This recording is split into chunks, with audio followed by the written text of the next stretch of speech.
Իմ երկու տղաներս այս պահին են տեղի, ես սրտի ցավով վախով եմ սպասվում։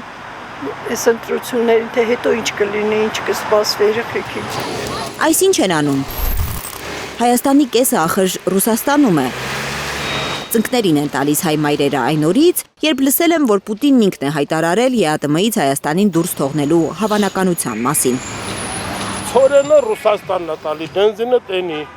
Մեր ժողովուրդը 3 միլիոնից ավել խոպան ընդեղ ապրում են, հիմա իմ բարեկամությունը ես ապրում եմ Ռուսաստանից ղրգած փողերով։ Ես ոնց ասեմ գնում եմ եմը։ Սուտ խոսամ մեծ տարիքի, չի սազա, չէ։ Երևանի փողոցներում բաժանվում են կարծիքները։ Մեր հարցախույզին մասնակցած 18 քաղաքացիներից 2-ը կարծում են, ԵՄ, ԵԱՏՄ նույն բանն է։ Հայաստանը պետք է կարողանա ինքնուրույն առաջ մղել իր շահերը։ Ոչ ընդեղ մի բան, ոչ ընդեղ մի բան։ Արանքում ժողովուրդը տուժում է, չգիտեմ, ես շատ մտահոգ եմ մեր երկրի ապագայով, շատ, բայց ճարը չեմ տեսնում։ Էնը լավա, լաբան չկա ստեղ, չերեմ լաբան։ Հարցվածներից 7-ն է Եվրամիության կողքին տեսնում Հայաստանի ապագան, բայց նրանց մեծ մասը դժվարանում է հիմնավորել կամ գոնե բացատրել իր ընտրությունը։ Իհարկե ԵՄ։ Իսկ ինչու։ Չգիտեմ։ Չեմ կարող։ Աշիլյանով ինչ ասում է, այդ ձևորը մնա ավելի լավ կլինի։ Ինչու եք այդպես մտածում դուք։ Որովհետև ամեն այսինքն ժուրնալում եմ լարի մակրությունը։ Միանշանակ ԵՄ։ Իսկ ինչու եք այդպես մտածում։ Որտեվ ես Եվրոպայի մեծ մարդ եմ։ ԵՄ։ Ինչու եք այդպես մտածում։ Այդտենց եմ մտածում։ Ռուսը մեզ ոչինչ չի անում, 200 տարի մեզ խաբել է եւ ոչինչ չի արել մեզ համար։ Ավելին վնասել է, քան արել, ասեք ուրիշ։ Իսկ ԵՄ-ի մասով վստահ եք, որ ԵՄ-ն այնուամենայնիվ այո։ Այ որ երկրի վրա եք ավելի շատ ձեր հույսը դնում։ Ֆրանսիայի Մակրոնի հետ կապված, իմ կարծիքով ավելի։ Ամենահիմնավոր բացատրությունը մեր տեսախցիկի առաջ տվել է մի կին։ Կարծում է ավելի առաջադեմ է Եվրոպան։ Մտածում եմ, որ ավելի առաջադեմ է, ավելի բաները լայն են, էլի ավելի հնարավորությունները քան թե Ռուսաստանի հետ։ Իհարկե Եվրոմիություն, մենք եվրոպական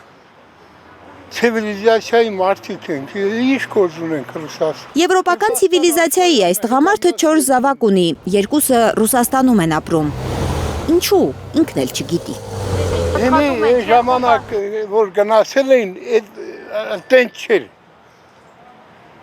Այդտենց է եղել, բայց ես չեմ հասկանում, ես ծմերը տղայիս մոտ է Ռուսաստան, ես զարմանում եմ, որ ընդ ինչի ապրում։ Բայց խոպան է, չէ գնացել, փող է աշխատում։ Ինք խոպան չի գնաց, ինք գործ ունի, աշխատում է, տուն տեղ ունի, ամեն ինչներ ունի, բայց Ժողովրդի մի մասը մեն էմոցիաներով է առաջնորդվում, առանց խորանալու, առանց հասկանալու։ Այս կինը, որ չի ցանկանում Երևալ տեսախցիկի առաջ, ապրել է Եվրոպայում։ Եմեն հազիվ իր գլուխը պահի։ Ասում է եվրոպացի առաջնորդները եղունգ ունենան, իրենց գլուխը կքորեն։ Պոկվել Ռուսաստանից եւ ԵԱՏՄ-ից եւ գնալ դեպի անորոշություն, այսպես ասեմ, ավելի շուտ սխալ եմ ասում, անորոշություն չի։ Իրականում դա կործանում է Հայաստանի համար։ Հարցված 18 քաղաքացիներից 9-ը չի հասկանում, ինչպես է եվրաինտեգրման պատրաստվում գործող իշխանությունը, քարտեզին նայել է։ Անցած շաբաթավերջին Ռուսաստանի նախագահը վստահեցրել էր, որ իր համար էական նշանակություն ունեն հայ ժողովրդի ցանկությունները։ Мы поддержим все, что Մենք կաջակցենք այն ամենին, ինչը օգուտ է բերում հայ ժողովրդին։ Մենք դարեր շարունակ հատուկ հարաբերություններ ենք ունեցել հայ ժողովրդի հետ։ Եվ եթե այս կամ այն որոշումը օգուտ է բերում հայ ժողովրդին, ապա մենք դեմ չենք լինի դրան։ Բայց իհարկե մենք պետք է հաշվի առնենք նաև այն հանգամանքները, որոնք կարևոր են մեզ համար, նաև մեր գործընկերների համար։ Իր երկրի համար կարևոր հանգամանքները հստակեցնելուց առաջ Պուտինը առաջարկել էր հանրաքվեով պարզել հայ ժողովրդի ակնկալիքները։ Հայ քաղաքագետները բացատրում են, հայ-ռուսական հարաբերությունների որակի համար պատասխանատու ռուս պաշտոնյաները հիմա ամենասուր արձանագրումներն են անում ստեղծված իրավիճակի մասին, փորձելով սթափեցնել հայ ժողովրդին։ Մոսկվան Երևանի հետ հարաբերությունները պարզել է, հիմա ուզում է հասկանալ, ինչ է մտածում Հայաստանի քաղաքացին։ Ռուսաստանը կարող խոսք ասել, Ռուսաստանն է դժվարություն անում ես։ Իհարկե հիմա մեր պամիդորը կարող տանենք Եվրամիջից ասենք։ Օրինակ եմ ասում, կամ մեր գինին, կամ մեր կոնյակը, կամ մեր ապրանքը։ Մենք ինչ վեր ենք թռնում, միշտ բողոքել ենք Եվրոպայից, կոնտրաստներից 20, Եվրոպան աշկերը փակեց,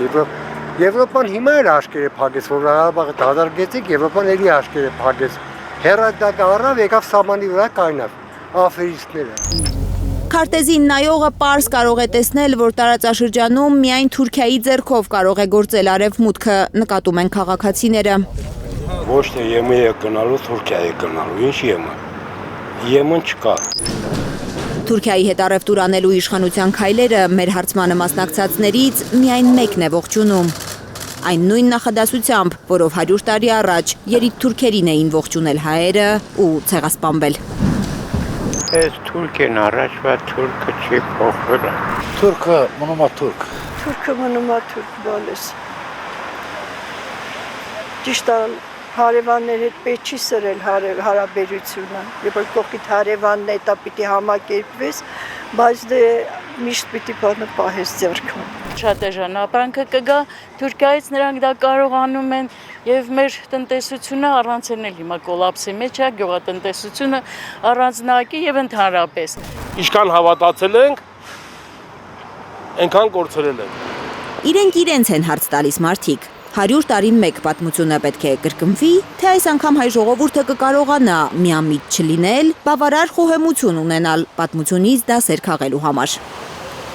Այն պատմությունից, որ գործող իշխանությունը ուզում է մոռացնել ժամանակավոր իրականության շղարշի տակ։